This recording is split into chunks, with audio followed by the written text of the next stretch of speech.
Looking for a piece of jewellery or an engagement ring can sometimes be a little bit of a daunting exercise. There's lots of information and literature out there about how to sort of grade stones and how to determine what's the difference between stones, and lots of this information will be about the 4 C's: cut, clarity, colour and carat weight. So let me bring you back a few years. In the 1950s, GIA established the diamond grading sort of certification that we now all know of today. And of course, this was done to differentiate between the modern laser cut or round brilliants, or just brilliant cut stones that were sort of new and sort of on the market just at that point. It was a new concept, and essentially all the stones were machine cut.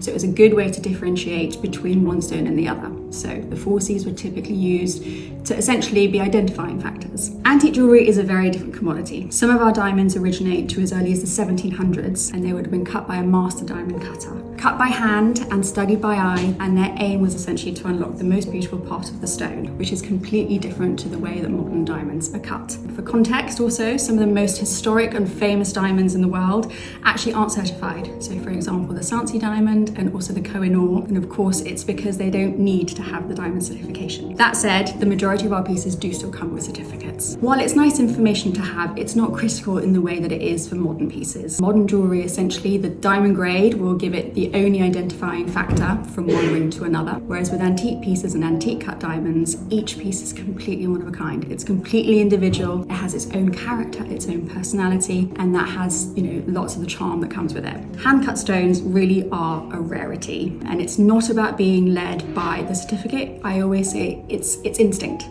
And I typically say, my advice would be, when you're looking at a piece of jewellery or a diamond, how do you like the way that it sparkles? Do you like the way it looks on your hand? Do you love the way that it looks back at you?